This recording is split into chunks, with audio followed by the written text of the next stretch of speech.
Welcome to Rges Pre-Algebra. This is Lesson 1.8, Prime and Composite Numbers. First off, we begin with our vocabulary, the word prime.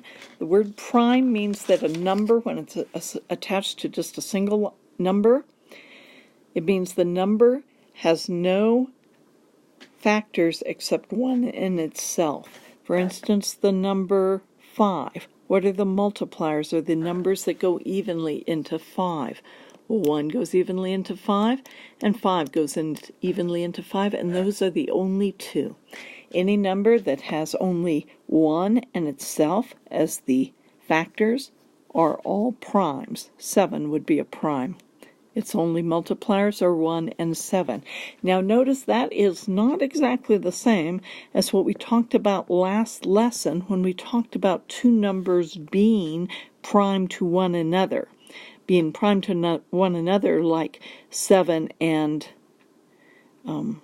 15, I think was our examples. The factors here are 1 and 7. The factors here are 1 and 15. 3 and 5. So recall that even though this is not a prime number, it has more factors than 1 and 15. It also has these two factors. This is a prime number, but nonetheless they are prime to one another because the only factor they share is the 1. Okay, so two different ideas, two numbers that are prime to one another versus the idea of a number that is itself a prime. So a composite number now, going on to our next vocabulary word, is any number that is not a prime. That's actually not the best definition. I'm going to explain why in a minute. It's a number that has other factors besides 1 in itself. For instance, the number 15, we just factored that. Let's go to the number 8. The factors of 8 are 1 and 8, 2 and 4. 3 does not go evenly, and so then we're up to the 4, we're finished. Okay, these are my factors of 8. Is 8 prime? No, because it also has this factor and this factor. So any number that has factors other than 1 in itself is called a composite number. Now, why did I say that my original explanation, anything that is not prime, is composite? Because that is not accurate for my two special numbers, or at least the first of the two special numbers. The first special number is the number 1. 1 is considered neither prime nor composite. Neither one. It's special. Okay.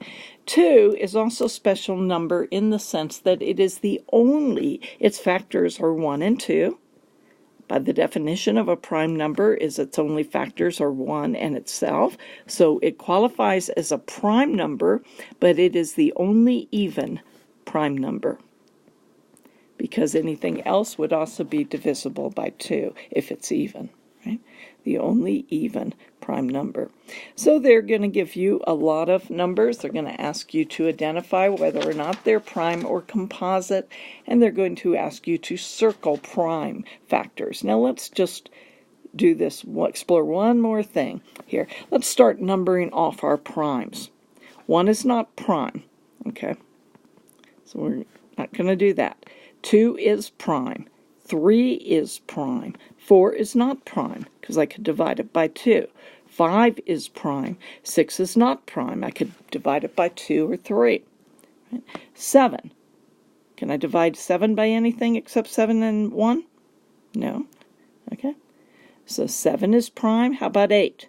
8 divides evenly. 9 divides by 3. 10 divides evenly. 11.